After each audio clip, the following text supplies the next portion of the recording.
તો કઈ બાબતને લઈને બંને વચ્ચે ઝઘડો થયો હતો? બંને વચ્ચે છોકરાઓને કઈ નિશાળમાં ભણાવવા તે બાબતને લઈને ઝઘડો થયો હતો. એમાં વળી શું ઝઘડવાનું? હું તો કહું છું કે હવે તો છોકરાઓને સરકારી શાળામાં જ ભણાવવા જોઈએ. તારું શું કહેવું છે રંગલી? હું પણ એ જ કહીશ કે સરકારી શાળા એ જ શ્રેષ્ઠ શાળા છે અને સૌની શાળા છે.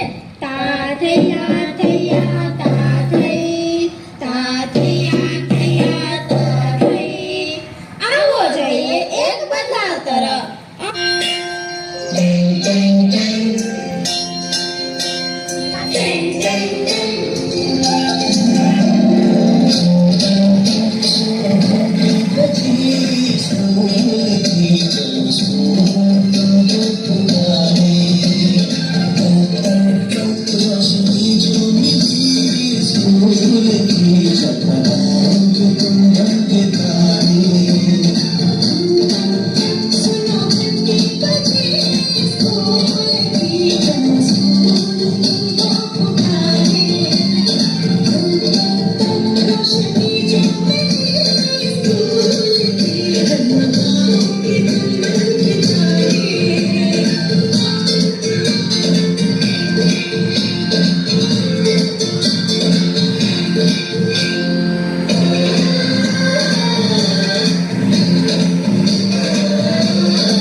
તો તમામ વાલીઓને વિનંતી કે પોતાના બાળકોને સરકારી શાળામાં જ ભણાવે, કારણ કે સરકારી શાળામાં મળે છે મફત અને ફરજિયાત શિક્ષણ, ફ્રી યુનિફોર્મ અને શિષ્યવૃત્તિ, મફત પાઠ્યપુસ્તક, સ્વાધ્યાય પોથી અને નોટબુક, મધ્યાહન ભોજનમાં પૌષ્ટિક આહાર અને નાસ્તો, પીવાલાયક શુદ્ધ પાણી, રમતગમતનું વિશાળ મેદાન અને પૂરતા સાધનો, હવા ઉજાસ વાળા વર્ગખંડ, સીટી, પીએસસી, જ્ઞાન સાધના અને નવોદય જેવી સ્પર્ધાત્મક પરીક્ષાઓની તૈયારી બિલકુલ ફ્રીમાં, વિશાળ પુસ્તકાલય, હાઈ ક્વોલિફાઈડ શિક્ષકો દ્વારા શિક્ષણ કાર્ય, છોકરીઓને સ્વરક્ષણ માટેની તાલીમ.